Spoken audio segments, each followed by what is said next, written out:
ચોખાઓ કાઢ્યા છે પપ્પા કે આમાં કંઈ ધનેડા નથી દેખાતા એટલે ધનેડું ગોતીનું હમણાં પપ્પાને દેખાડું કે આમાં છે ધનેડા એમ આ જો ઈરું ધનેડા આ જો લાવ ગોતીને દેખાડી દઈએ આપણે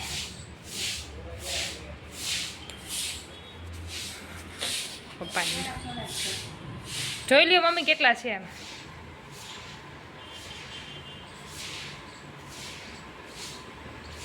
જો લીમડો નાખ્યો છે બધા કે પાવડર નાખજો પાવડર એ મલક નાખ્યો છે અમે ભાઈ આમાં લીમડો એ મલક નાખ્યો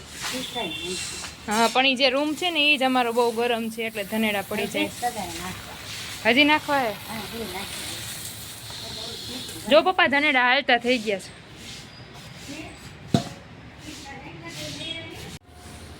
ગોળીઓ નાખી છે અમે પણ હવે શું છે કોણ જાણે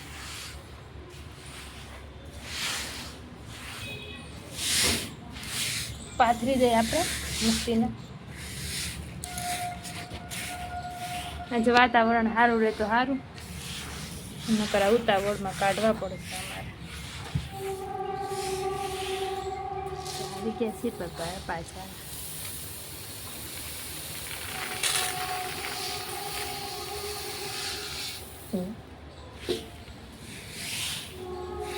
ઉપરથી નાખીએ ને શું કહેવાય પપ્પા આમ કરે છે હા એનો ઉડ્યું કે ઉપર એ ગાય ઓલી ઉડી જાય ઈરુના ફોતરા નીકળે જોયું આવી રીતે આમ હાથ રાખવો પડે પછી પવન હોય ને આમ તો આમ આમ થોડું થોડું કરે જો આમ આમાં આનો ઉપર નહીં કરે ઉડ્યા સરખો પવન આવે ને તમારા ધનેડા ઉડાડશે આ જો ઉડે જ છે રોજ હા આટલું ઊંચું રાખવું પડે આમ બધા અને આમ કરવું પડે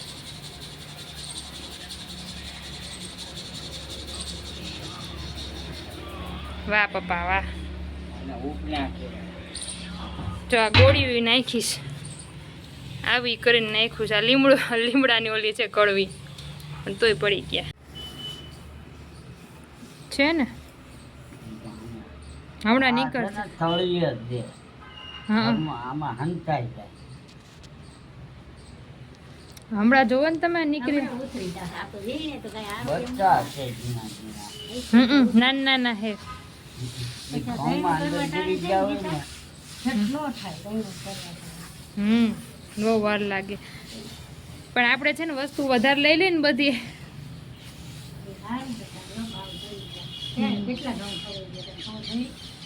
એક ટીપડું ખવાઈ ગયું ને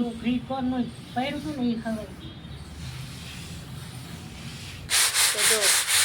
ઘઉંનો અવાજ આવતો હોય છે પેલા ઘઉંનો અવાજ બંધ થઈ જાય ને પછી બોલું તો મમ્મી બહાર ગયા હતા અત્યારે આવ્યા હવે અમે ઘઉં જોઈ નાખી તો ગમતું નહોતું હાચે મમ્મી નહોતા ને તો પપ્પા મોબાઈલ જોયા રાખતા હતા અને જમવાનું બહાર હોય ગયા ને તો કે ના ના માર નથી કરવું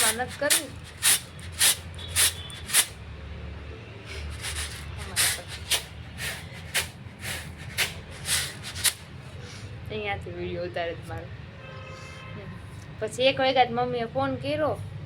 કે હવે તમે જમી લ્યો હું તો જમીને જ આવીશ જમીને આવ્યા જો અંજાટાણું થઈ ગયું છે હજી આટલા બાકી છે હવે એટલા મૂકી દઈશી એટલા કાલે કારણ કે સાંજ પડી ગઈ છે હવે અમથું દેખાય નહીં ચશ્મા આવી ગયા છે મને થોડા તો એટલે અંજવાણ મમ્મીએ કાલે પાક મોકલાયો મને ભરી દીધો તો દેખે મને ભરી દીધો તો એમને પણ હું શું કહેવાય ભૂલી ગઈ મારી પાસે 2 ઢેલા હતા એટલે હું ન લઈ આવી મેં કીધું હું ઉપડશે જ નહીં મારાથી કારણ કે 2 ઠેલા ઉપાડું હિતિક્ષાને સાચું કે હું કરું પછી મારી મમ્મીએ શું કહેવાય મોકલાવ્યા અમારા જમાઈ છે ને જે તમે ને ભૂમિની હગાઈ થઈ જેમની એમની હારે મોકલાવ્યા એમને રાજકોટ આવવાનું જ હોય એટલે મારા મમ્મી કે બેટા તું લાવજે તે તો જો મમ્મી હું ખાઉં છું એટલે ચિંતાનું કરતા કંઈ તો મારી દીકરી આવી મેં વિડીયો બનાવી લો પણ આવી ગઈ બોલ કરે છે ને બહુ અને કમેન્ટ રિપ્લાય નથી દેવાતા હમણાંથી પણ વાંચું છું હવે શરૂ એનું તો છે ને તો મૂકી દઈએ આપણે આ અને હું કે હા ઠેલો તો જો ઠેલો રસ્તામાં જામનગરમાં તે નાખું તૂટી ગયું હતું ઠેલાનું પછી એને પપ્પાને મેં કીધું તમે આવજો હો, તમે હું પહોંચું ને એની પહેલાં ઊભા આવી જજો, કારણ કે મારાથી ઉપડશે નહીં કાંઈ. પછી આવી ગયા હતા, કારણ કે ઠેલો તૂટી ગયો તો એને બે હાથે પકડું કે હિતિક્ષાને પકડું કે બીજો ઠેલો પકડું ને એક પાકીટ હતું. એટલે પણ એ 1 કલાક પહેલાં જ આવીને ઊભા રહી ગયા હતા, એટલે વાંધો ન આવ્યો. સારું હાલો, તો આજનો બ્લોગ અહીંયા જ પૂરો કરી, કારણ કે આજ મમ્મી હતા નહીં એટલે આજ મજા જ ના આવી. વયા ગયા હતા એટલે ફવા એકલું જ લાગતું હતું. જો આવ્યા છે, જીવમાં જીવ આવી ગયો મને તો. હા, કારણ કે પપ્પાએ કાંઈ બોલતા નહોતા, હું કાંઈ બોલતી નહોતી ને આમ બે મોબાઈલ મચેડતા હતા બેઠા બેઠા. બીજું તો શું થાય. જમવાનું 1 વાગ્યા સુધી પપ્પા કે મારે ખાવું જ નથી. પછી મમ્મીનો ફોન આવ્યો કે હું જમીને આવીશ, તમે જમી લેજો ઓ બે.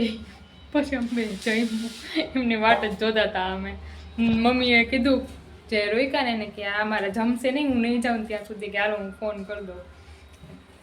તો સારું હાલો, લાઈક એન્ડ શેર સબસ્ક્રાઈબ કરવાનું ભૂલતા નહીં. જય માતાજી.